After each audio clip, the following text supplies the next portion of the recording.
챌린저스 여러분 안녕하세요. 해화동교회 장혜원 사모입니다. 오늘부터 우리가 함께 도전할 책은 역사서입니다. 역사책은 스토리가 있고 인과적인 전개가 있기 때문에 비교적 읽기 쉬운 책처럼 보입니다.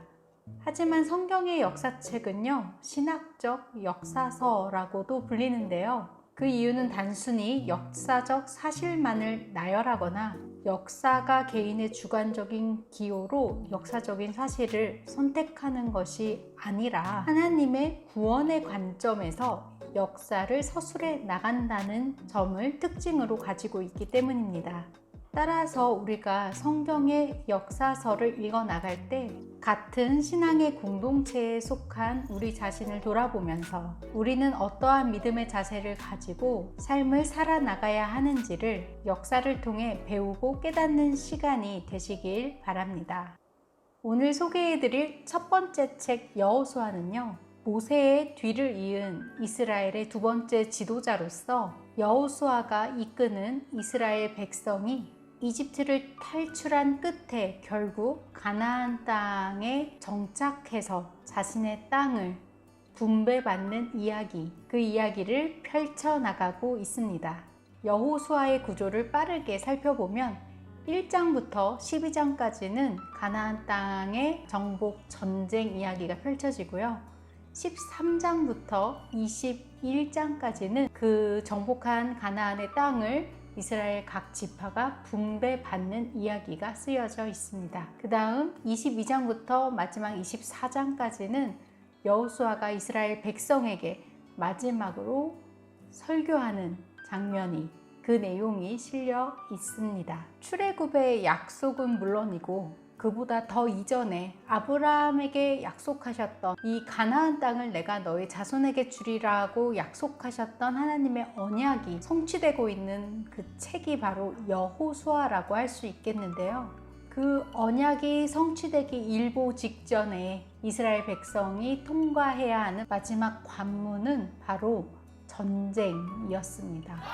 그런데 이스라엘 백성은 유목민 출신에다가 노예 출신이죠. 잘 훈련된 군사력이나 뛰어난 군사 전략이 있었을 리는 만무합니다. 무기도 말할 것 없겠죠. 간신히 이집트 군대를 피해서 광야에서 떠돌이 생활을 하던 이스라엘 백성은 마실 물이 없어서 먹을 음식이 없다고 불평하고 원망하기 일쑤였던 약한 민족이었다는 사실을 기억하고 계시죠? 자, 그렇다면 이스라엘 백성이 지금부터 가나안 정착민들과 전쟁을 치러야 하는데 그 상황이 얼마나 암담했을지 여러분 상상이 가시나요?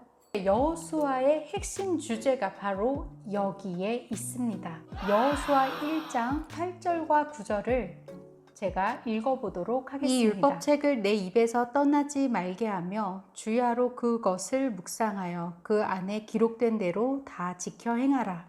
그리하면 내 길이 평탄하게 될 것이며 내가 형통하리라. 내가 내게 명령한 것이 아니냐? 강하고 담대하라. 두려워하지 말며 놀라지 말라. 내가 어디로 가든지 내 하나님 여호와가 너와 함께 하느니라 하시니라. 상상하기조차 힘든 전쟁을 앞둔 이스라엘 백성에게 유일한 소망, 유일한 전략, 유일한 승리의 비결은 무엇이었을까요? 방금 읽은 여호수아의 말씀처럼 하나님의 언약, 하나님의 율법, 그 말씀을 떠나지 않고 그것에 기록된 대로 다 지켜 행하며 그렇게 오직 하나님만 의지하는 것이 이스라엘 백성이 가나안을 정복할 수 있는 유일한 길이었습니다. 이것은 여호수아가 하나님의 군대 장관을 만나는 여호수아 5장에 실려있는 이야기에서도 다시 한번 재확인되는 내용입니다. 첫 번째 전투인 여리고성 전쟁을 앞두고 여호수아는 자신들의 무리보다 더 앞서 나가 있던 한 사람을 만나죠. 그것이 바로 하나님의 군대 장관, 바로 천사였습니다. 그런데 그 천사가 누구인지 알아보지 못한 여호수아는 그에게 담대하게 묻습니다. 넌 우리 편이냐? 아니면 적의 편이냐? 천사가 대답합니다. 아니다. NIV 영어 성경으로 보면 neither라고 대답하는데요. 이 얘기는 나는 어느 편에도 양쪽 모두에 속하지 않았다라는 이야기가 되죠. 그런데 조금 이상합니다. 하나님의 장관이라면 여호수아에게 나는 너네 편이야 라고 말해야 될 것 같지 않나요? 그런데 그는 neither라고 대답하죠. 즉 그의 대답은 난 그 어느 편도 아니고 자신이 하나님께 속한 하나님의 군대 장관임을 밝힘으로써 나는 그 어느 편도 아니고 오직 하나님의 편이야 라고 대답을 하고 있는 것입니다. 이 사건은 본격적인 전쟁이 펼쳐지기 전에 전쟁의 역사 속에 그 중심이 되는 것이 무엇인지를 다시 한번 재확인시켜주는 사건이 아닐 수 없습니다. 나를 중심에 두고 내 편이야? 아니면 다른 사람의 편이야? 를 묻는 것이 아니라 하나님을 중심에 두고 나는 하나님의 편에 섰는가 그렇지 못했는가를 확인하는 것, 바로 하나님의 천사가 오늘날 이 여호수아의 말씀 앞에서 우리에게도 똑같은 질문을 던지고 있는 것이 아닐까 싶습니다. 이렇게 시작된 전쟁 이야기, 여리고 전투처럼 승리한 전쟁 이야기도 나오고 아이성의 전투처럼 처참하게 실패한 이야기도 나옵니다. 여호수아를 읽어가면서 오늘날 우리의 삶에도 지혜를 배울 수 있는 깨달음의 시간, 그러한 은혜의 시간이 되시기를 응원합니다.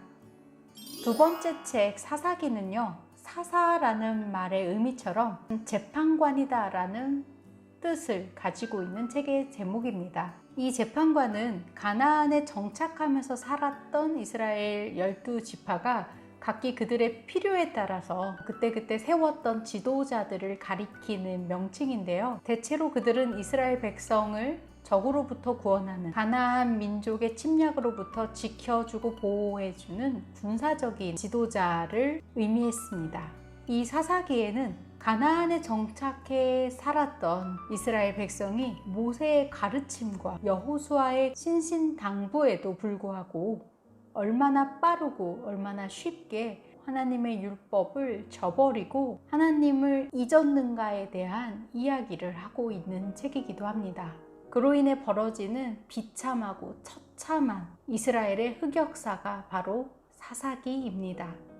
하나님은 가나안을 철저하게 정복하고 무찌를 것을 당부합니다. 여기서 우리가 한 가지 주의해야 할 것은 하나님의 이러한 모습이 잔인하거나 공포스러운 하나님의 이미지를 우리에게 각인시키려는 것이 절대 아니라는 사실이죠.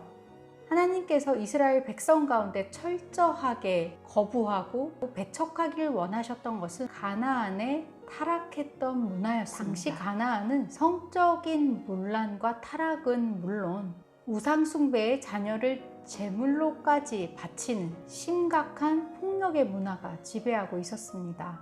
가나안을 배척하는 하나님의 완강한 명령은 다름 아닌 그들의 땅에 정착해 살면서 이스라엘 백성이 그들과 똑같아지는 것을 경계하기 위한 것이었습니다. 그러나 이스라엘은 하나님의 말씀에 순종하지 않았을 뿐만 아니라 하나님의 율법을 완전히 잊고 살아갔던 것이죠.